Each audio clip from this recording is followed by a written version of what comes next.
Polymax, si vous pouvez. Dans Makambo, ils ont déjà Makambo et les cas. Na Congo banda kala. Na Congo banda kala. Donc, il y a Makambo où to le bagage. Bande biso. Bayi bagana bango, bayi bagana bango histoire ango. Mais histoire ango bazanga ndeni ya olobela ngona. Donc tout zonga tout landela ngo.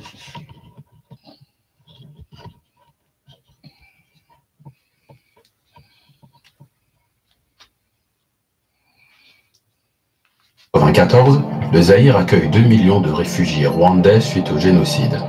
Parmi eux, il y a des Interamwe, des miliciens hutus génocidaires qui s'organisent en groupes armés dans les camps de réfugiés.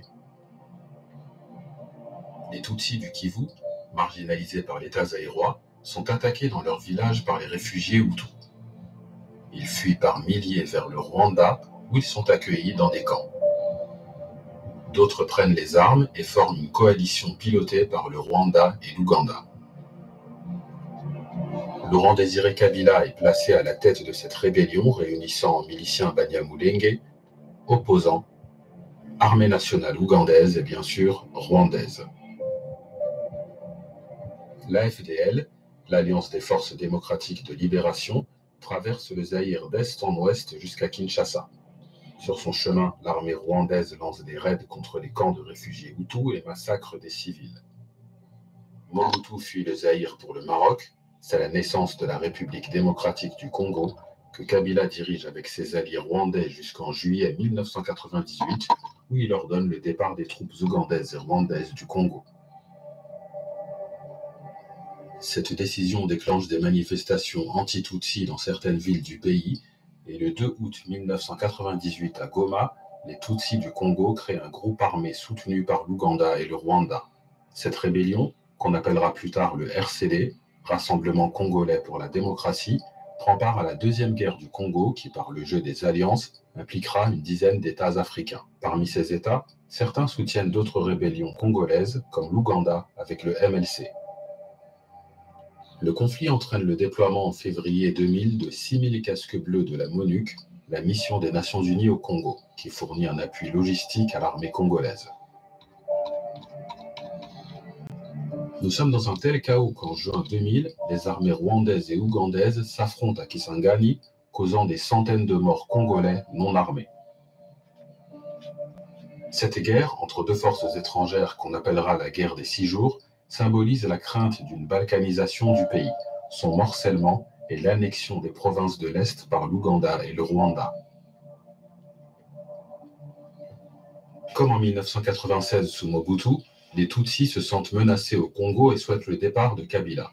Le 16 janvier 2001, il est abattu par son garde du corps et aussitôt remplacé par son fils, Joseph Kabila. En 2003, il parvient à réunifier le pays en signant la paix avec les groupes rebelles nationaux, dont le RCD, qui entre au gouvernement, intègre les institutions et dont les soldats sont incorporés à l'armée nationale. On touche là à la période cruciale de ce qui nous mènera au M23, avec l'incorporation dans l'armée régulière d'éléments d'une ancienne rébellion aux revendications identitaires, mais aussi le refus de certains de leurs chefs d'évoluer au sein d'une armée nationale unifiée. Parmi eux, le général Laurent Nkunda. En 2004, l'officier Tutsi déserte et forme une rébellion armée en compagnie d'anciens du RCD. Ils accusent Kabila de le marginaliser et dénoncent des tueries contre des villages Tutsi au Kivu. Avec Jules Mutebutsi, un officier Tutsi qui vient d'être suspendu de l'armée, Nkunda attaque Bukavu en juin 2004. Ils prétendent protéger les Tutsis du Congo contre les FDLR, groupe armé hutu rwandais créé par les réfugiés installés au Congo, qui rêvent d'un retour au Rwanda pour y renverser le pouvoir Tutsi incarné par Paul Kagame. En juin 2004, le général Mbuzamabe empêche la chute de Bukavu, qui n'aura été occupée que quelques jours par Nkunda, qui, sous la pression internationale, se retire pour le Nord Kivu. Les éléments Hutus du RCD qui l'accompagnaient acceptent d'être intégrés à l'armée régulière dans une opération qu'on appelle le message, cher à la MONUC. Ce plan s'inscrit dans le cadre du désarmement, de la démobilisation et de la réintégration qui permet aux rebelles qui se rendent de retourner à la vie civile, de s'engager dans l'armée nationale. Il est important de souligner ici que même si la cause Tutsi était le moteur du RCD, d'autres ethnies congolaises y figuraient, le tout soutenu par le Rwanda. Avec des milliers de soldats, sur les hauts plateaux du Massissi, Nkunda crée le CNDP, le Congrès national pour la défense du peuple. Il y est rejoint début 2006 par le général Bosco Ntaganda, seigneur de guerre Tutsi, ancien chef d'état-major de l'Union des patriotes congolais. Le colonel Sultani Makenga est quant à lui commandant du secteur de Rutshuru. Ces commandants Tutsi ont pour point commun d'avoir vu leur famille rejoindre les camps de réfugiés au Rwanda pour fuir les agressions contre leur communauté au Congo. La présence d'anciens Interahamwe dans les rangs des FDLR, ainsi que l'inefficacité de l'État et de la MONUC à en venir à bout, sont des arguments qu'utilisent les rebelles pour tenter d'unifier la communauté Tutsi congolaise autour d'eux. 10 ans après le génocide, on mesure à quel point le conflit identitaire rwandais s'est déporté sur le territoire congolais. Voilà, bon, là, dans ma cas, c'est un peu les vraiment l'histoire autour de l'Ogalelo. Ben, la Tchélie Binango, pour moi, on a bien mon place de Witaka. Et puis, la place de l'Italie, au Kenya. Donc, soit Maël était congolais, bon, t'as la place de Rozon, là, bah, Fayulu, bah, Moukeba, bah, Ndundu, wana, ya soki ya Zambia, wana, bango nyon tout, baza na mwa étranger. Donc, en tout cas, on a la scène à Kaka, et ça la titi les lotés, bato wana nga tobota bango te, puisque baza na mwa étranger. Bon voter bana mboka, bana bandundu, bana boma, Congo central, tozo senga la bino. Distraction te ba mema bino na distraction kuna te. Tant ba oye la bino ma meeting belé, ba mema la bino rien, ba oya kana maloba. Et puis maloba bo moni ba on peut ba ye wana ba sali rien. Donc ba sali pe ka atteindre ba sali na terrain na bino wana. Donc il faut bosser na kutu na place ba aller en pouvoir ba on va sali la bino. Ba wana tout ba oya rien. Moto na la salate après ça espoir ta au sala. Ba kima mbango na maboko moto ya sali. Yango na lobi na bino toza na keba mboka eza na pere de mer. Surtout Congo central, on est à base na biso. To pesa on a ba paya te. Fayulu aza mopaya. Bolanda ye wana aza mopaya. Akole pa na biso. Nani Moïse aza mopaya. Oyo mosusu nani docteur oyo atretaka nini Mukebe ye mpe aza mopaya. Tala tosala keba topesa mboka na maboko nani. Lelo tolobela chichi. Bamosusu baoloba moluba, bamosusu baoloba osala. Oyo bino moko botala nano avant boloba na bakritike tobolana maloba ya moto wana etoloba botala makambo oyo chichi asali na mboka. Est-ce que c'est salama? Est-ce que bango baya na babulo osu basala ngo? Ye so bapesi ya kosala ngo. Donc toyebi ke ye nanu aza maloba nanu ayebi koloba te. Donc un président malamu ayebazaka na maloba koloba malamu. Ye nanu aza ba difficulté ba makambo même na parti na ye. Et bongo pays ndako so parti azokoka te. Yango tolanda no babiloko epesa bino mayele lobi tosonga te. Parce que bino subisa kutu baguerre mosusu na Congo. Donc to continuera. Toza commenter après. Le CNDP se rend coupable de crimes dans les villages soupçonnés de soutenir les FDLR. En 2009, des tensions apparaissent au sein du mouvement, notamment entre Nkunda et Ntaganda. Le fondateur du CNDP est mis en retrait par Ntaganda et il est contraint de fuir vers le Rwanda, où il est arrêté le 22 janvier 2009. Au même moment, le Rwanda et la RDC lancent une opération militaire conjointe, Umoja Wetu, pour traquer les FDLR présents au Nord Kivu. Plus de 4000 soldats rwandais entrent au Congo pour une opération qui dure 1 mois, dans l'incompréhension et l'inquiétude d'une population traumatisée par le rôle du Rwanda dans la région. Le président Kabila tire profit des divisions internes au CNDP et de la mise à l'écart de Nkunda. Bosco Ntaganda, inculpé en 2006 par la Cour pénale internationale pour crimes de guerre, bénéficie de la protection de l'État et d'une promotion dans l'armée en échange de la reddition du CNDP. Signé à Goma sous le parrainage de Olusegun Obasanjo et avec la bénédiction des États voisins, l'accord du 23 mars 2009 offre en théorie des garanties inespérées pour les rebelles, dont les clauses principales qui ont été signées sont les suivantes.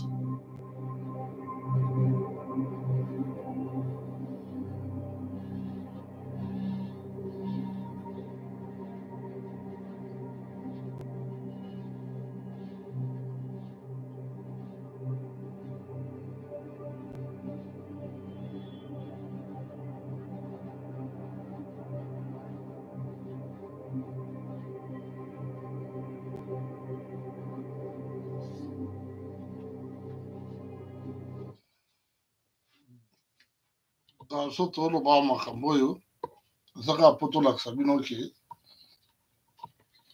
histoire bashanza yango te. Histoire bashanza yango te. Donc histoire oyo eza excusez pour ma technique namona ene moko ya caméra esali mwa mobulu.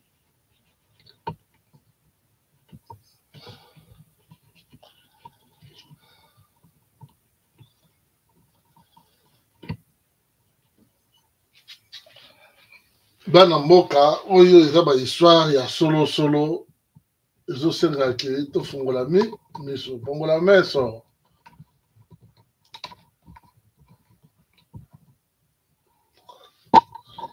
abi bongola meso mwene soko bongoli mwene te eza mwa mobulu na bapepe kongola omona eza mobulu na bapepe kongola.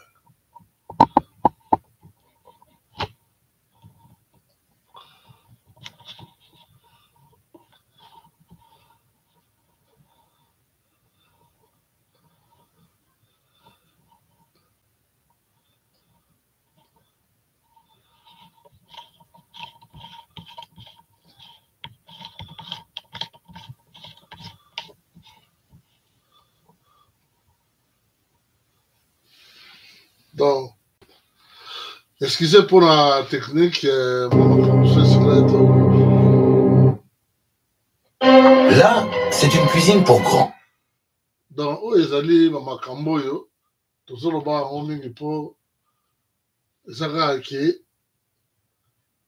elekelaka bino te. Donc, makambo so ezosenga ke moko boyebaka mwa réalité ya makambo wana ezali ozomona. Ces accords signent la consécration de Bosco Ntaganda, qui obtient en tant que général de l'armée régulière l'affectation de ses hommes au nord et sud Kivu, et les anciens du CNDP sont affectés sur des sites miniers stratégiques dont ils prennent le contrôle. Sultani Makenga et les éléments restés fidèles à Laurent Nkunda ne pardonnent pas à Ntaganda d'avoir évincé leur leader et signé l'accord engageant le CNDP. Ils intègrent tout de même une armée nationale où les anciens rebelles suscitent la méfiance parmi les militaires qui les combattaient il y a quelque temps encore. Face à la pression de la communauté internationale qui souhaite juger Ntaganda à la Cour pénale internationale, le président Kabila finit par ordonner l'arrestation du général en avril 2012. Mais Ntaganda est introuvable. Il a déserté et pris le maquis avec près de 600 soldats. Son rival, Sultani Makenga, se mutine également dans le nord Kivu avec des centaines d'hommes. L'appel à la rébellion est entendu jusque dans le sud Kivu, où les officiers se mutinent. Parmi eux, Bernard Biamungu, commandant du 9e secteur à Uvira. Alors qu'il cherche à rejoindre la rébellion au nord Kivu, il est stoppé avec ses hommes par le 42e bataillon des unités de réaction rapide. Cette unité commando fraîchement sortie du camp d'instruction militaire de Moura est commandée par le jeune lieutenant-colonel Mamadou Ndala.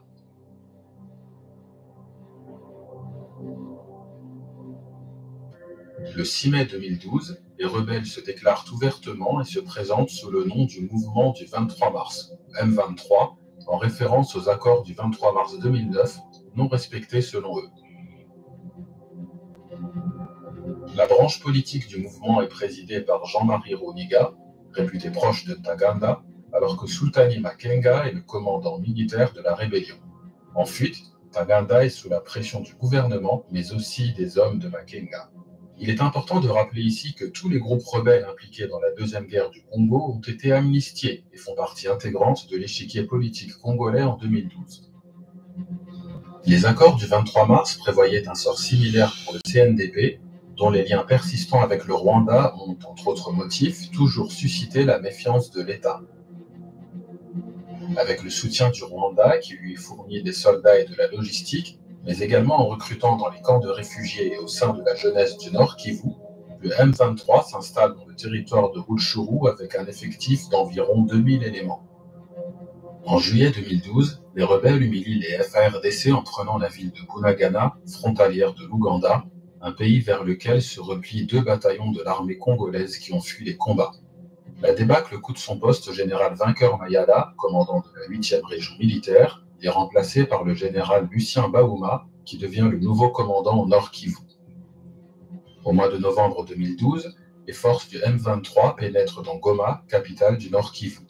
Comme à Bunagana, l'armée congolaise a fui devant l'avancée des rebelles, presque sans livrer de résistance. Face au monde entier, les FARDC donnent l'image d'une armée mal préparée et incapable de défendre son pays. Les casques bleus de l'ONU sont eux aussi vivement critiqués pour leur passivité face aux rebelles, indiquant au passage que depuis 2010, la MONUC a été rebaptisée MONUSCO.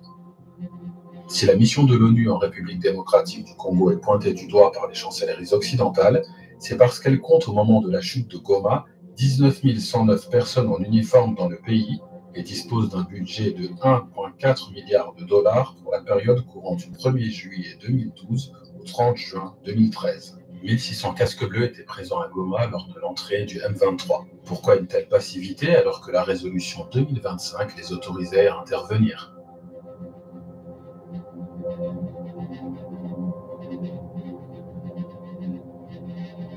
Réunie le 24 novembre à Kampala, la conférence internationale sur la région des Grands Lacs obtient le retrait des troupes du M23 de Goma comme préalable à toute discussion de paix.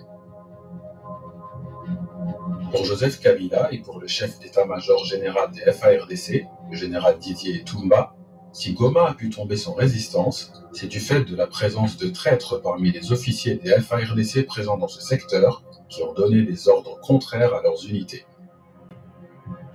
Fin novembre 2012, le général Amissi, ex-membre du RCD, est démis de ses fonctions. Il est remplacé par le général Olenga comme chef d'état-major de l'armée de terre congolaise.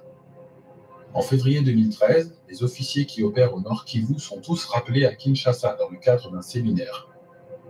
Mais en réalité, les commandants originaires du Kivu et soupçonnés d'avoir gardé des liens avec les rebelles sont tous retenus dans la capitale et remplacés par des officiers originaires de l'ouest du pays.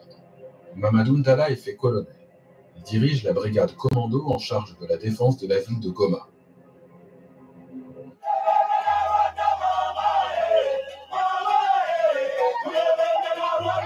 L'entité l'armée étant une société de respect et d'obéissance. Ces jours, j'allais faire des actions personnelles pour venger la chute de Goma. Il engage la riposte des FARDC dans la guerre de communication, jusque-là menée par le M23, dont les prises de parole et les images victorieuses de Bunagana et Goma ont fait le tour des médias internationaux et démoralisé les troupes congolaises. Patriote et proche de la population, le colonel Mamadou parvient très vite à redorer l'image des FARDC à Goma. L23, c'est un mouvement de tous les Congolais qui ont vu qu'il y a des problèmes, qui veulent le changement. Le colonel Sultani Makenga s'est autoproclamé général depuis la prise de Goma. Le M23 refuse l'étiquette de rébellion Tutsi et se montre ouvert aux Congolais de toutes les ethnies. Le 7 mars 2013, le président du M23, Jean-Marie Runiga, qui avait pris le parti de Taganda, est remplacé à la tête du mouvement par Bertrand Bisimwa, plus compatible avec Makenga. Quelques semaines plus tard, Bosco Taganda se rend à l'ambassade des États-Unis au Rwanda. Le seigneur de guerre sera transféré à la Cour pénale internationale. Le 28 mars 2013, la résolution 2098 du Conseil de sécurité dote la MONUSCO d'une brigade d'intervention. Commandée par le général Dos Santos Cruz, Cette unité de combat s'associe au FARDC dans la traque du M23.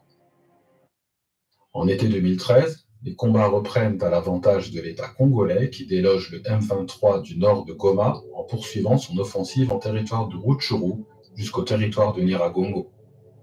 Présent aux avant-postes aux côtés de ces hommes, le colonel Mamadou Ndala est perçu par la population comme le symbole du sacrifice à consentir pour la nation et il est célébré comme le sauveur de Goma, le héros de la guerre contre le M23. En plus du soutien de la MONUSCO, les FARDC reçoivent l'aide de groupes armés hostiles au M23. Nous savons aujourd'hui que les combattants hutus rwandais des FDLR présents au Congo, ainsi que les Mai Mai Nyatura, groupes autochtones d'autodéfense, ont aidé l'armée contre leur ennemi commun. Les FARDC disposent également d'informateurs au sein de la population et dans les rangs même du M23. Sur ordre du président Kabila, l'état-major général demande au général Baouma de lancer l'opération Pomme Orange, destinée à porter le coup de grâce au M23. L'intervention des chars de la Task Force commandée par le général Ilunga Kampete joue un rôle déterminant dans l'issue du conflit.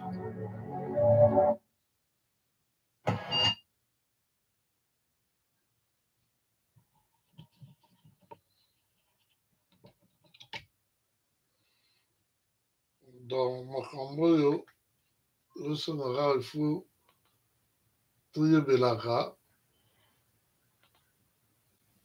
ndenge akokendele babimona akimaka mbangu azanga ndenge akokimela ozomona donc yango omoni tobi tozokisa bino nano mpo boyebaka continuité na yango motu esalaka po tozongi.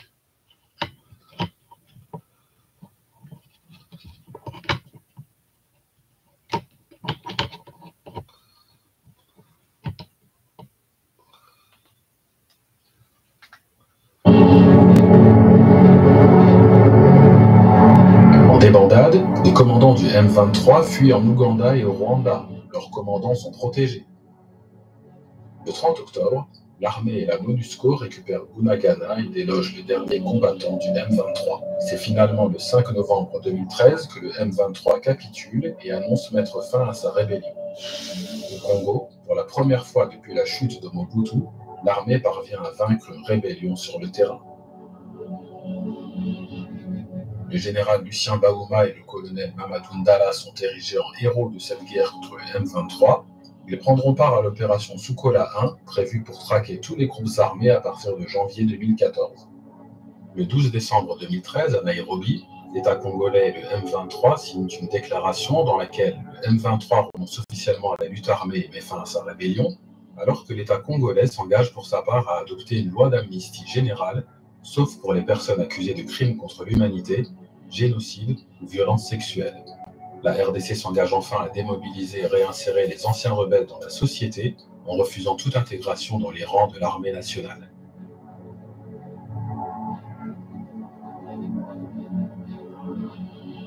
L'Ouganda, où Makenga s'est rendu avec 1600 combattants et où s'est réfugié le bureau politique du M23, refusera toujours de remettre les anciens rebelles aux autorités congolaises. 2014 est une année noire pour les héros de la guerre contre le M23. Le 2 janvier, Mamadou Ndala est tué lors d'une embuscade près de Beni. Nous expliquons les circonstances de sa mort, mais revenons également sur sa vie exceptionnelle dans sa biographie, dont le lien est en commentaire de cette vidéo. Le 31 août 2014, c'est le général Baouma qui meurt en Afrique du Sud suite à un malaise cardiaque. 2131 ex-rebelles du M23 au total sont réfugiés en Ouganda et au Rwanda, parmi lesquels seuls 180 sont rentrés en RDC à la fin 2014 dans le cadre du processus de retour volontaire. La RDC va rapidement accuser le M23 de laisser des éléments disparaître dans la nature et s'infiltrer au Congo.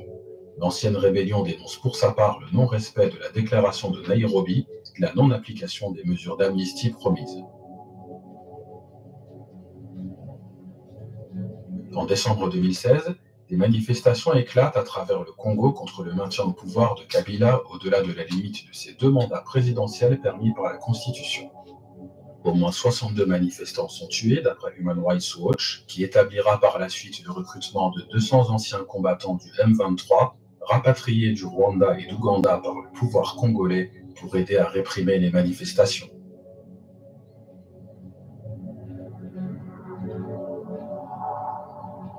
En août 2018, le M23 sort d'un long silence en publiant un communiqué à l'approche des élections présidentielles. Il révèle être physiquement présent sur le territoire national congolais depuis le 14 janvier 2017 et disent s'abstenir de répondre aux multiples provocations de l'armée congolaise. C'est une référence aux accrochages survenus fin janvier 2017 en territoire de Rutshuru entre les FARDC et des éléments du M23.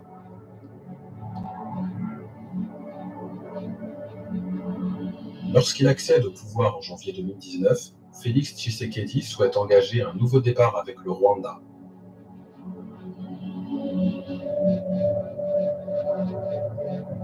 Le 18 septembre 2019, le chef militaire des rebelles Hutus des FDLR est tué par les FARDC au Nord Kivu.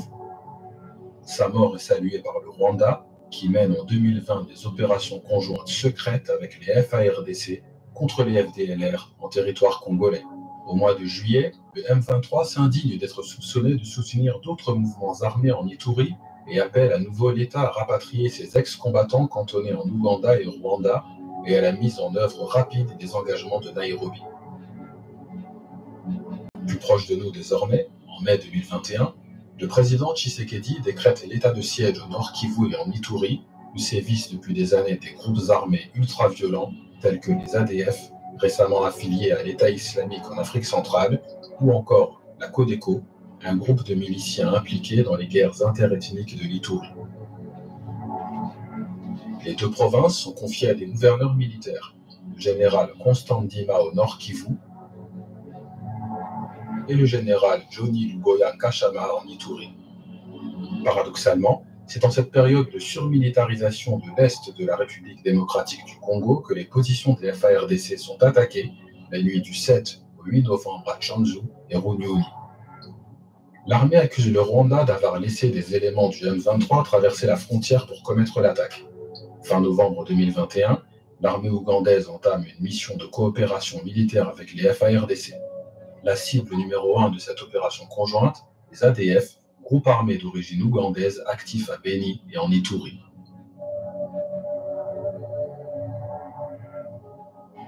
Le 28 mars 2022, le M23 attaque à nouveau des positions de l'armée au Nord Kivu. À compter de cette date, jusqu'au moment où je m'adresse à vous, le Congo est en guerre contre le M23, mais pas seulement. Le major Willy Ngoma est le visage du M23 depuis ces 6 derniers mois. Il justifie la reprise des hostilités par de la légitime défense face aux offensives des FARDC, mais surtout par le non-respect des engagements signés en 2013 à Nairobi.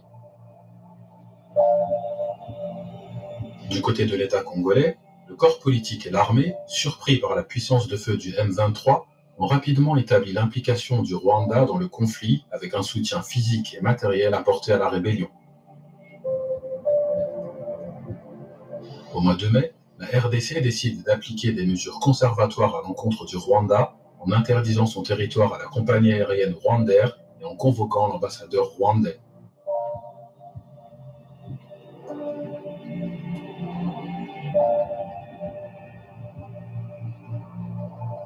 Au début du mois d'août 2022, un rapport confidentiel du groupe d'experts des Nations Unies sur la RDC accuse l'armée rwandaise d'avoir participé à des attaques contre des militaires congolais et d'avoir équipé et fourni des renforts aux rebelles du M23.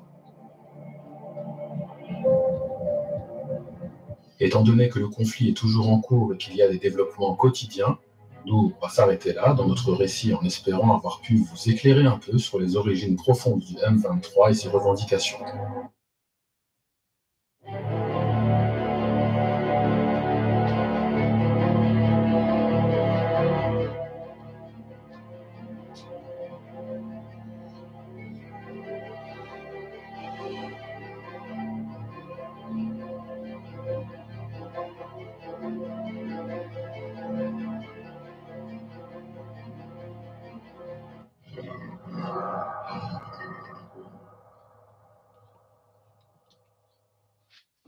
Merci, boyoki bino nyonso. Donc, aza makambo aloba kutu te. Donc, mission esili oyo ya bino tolingi tosala yango wana mpo bosepela